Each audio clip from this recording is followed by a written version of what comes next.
Today is 22nd June 2024. In 1941, the greatest and largest war ever known to humankind was launched by Adolf Hitler when he invaded the Soviet Union. It was called Operation Barbarossa.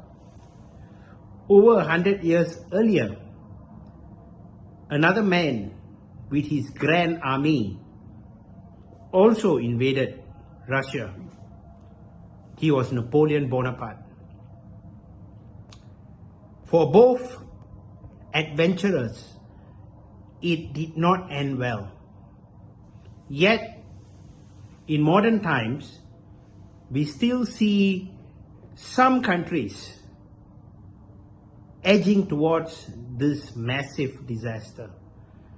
But this video is not going to be talking about history, but rather I prefer that we look at the future.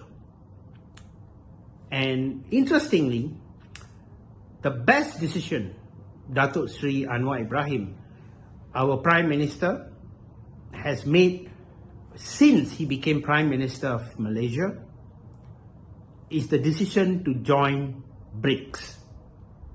And I think that's a fantastic decision.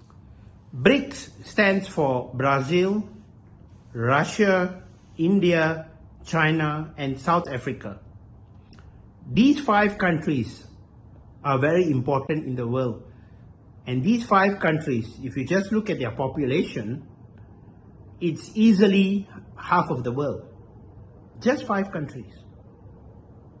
And when you think about it, from an economic potential, a social potential, a military potential, it's unimaginable. Think about Russia. Their vast size, the largest country in the world, the reserves of natural resources that they have, everything from timber to petroleum, gold, you name it, they have it. Interestingly, when the United States was building the SR-71 Blackbird, they needed titanium, and they don't have titanium. And through some smart maneuvers, America managed to get titanium from the Soviet Union. I'm not going to indulge in the story today. You can do your research. There are some videos on YouTube about that. It's very interesting. You should watch. So when you think about it, these countries have a lot of resources. Think about South Africa, gold. But China is the largest gold producer in the world. I'm not sure how many of you know that. India. When you say India, you have to give credit where it's due. Think about it. Tech companies in the US, Fortune 500 companies in the US, headed by Indians. The current vice president is half Indian. The prime minister of Great Britain is Indian. So is the president of Singapore. So the list goes on and on and on. So these are countries that have a lot of resources, not just in terms of natural resources, but also human talent. If you look at China, they're so far ahead in technological aspects. If you look at electric vehicles, they are at the forefront of innovation and technology in the world. So I think our Prime Minister's decision to join with Brics is a very, very smart move. And that should be applauded. So I believe Malaysia should play it smart. It's not only about trade, but it's also about knowledge exchange, people-to-people exchange, building closer ties.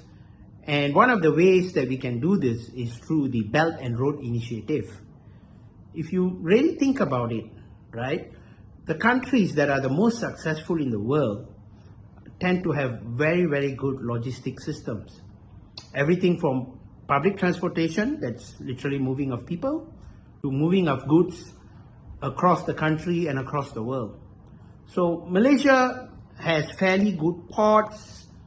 We do have a lot of good highways, roads, but these tend to be concentrated in Peninsular Malaysia. And we know that Indonesia is moving their capital to the island of Borneo in Kalimantan, right?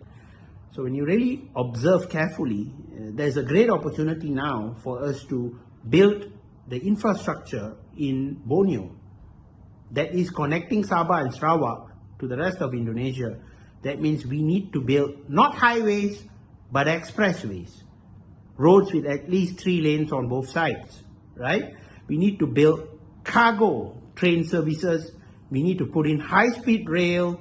We need to put in normal trains, local metros. The roads need to be improved.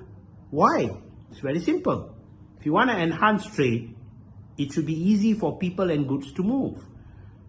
People can't be taking boats in rivers to travel from their village to a small town, taking half a day. That will not work. We need to enhance the ports in Sabah and Sarawak for global trade. Interconnected, not just with Peninsula, but the rest of Asia and the rest of the Brics countries. Africa carries a lot of potential as well. So how do we connect if we don't have the ports, we don't have the airports, the roads are not there, the rail tracks are not there? It's just not feasible if we don't have that.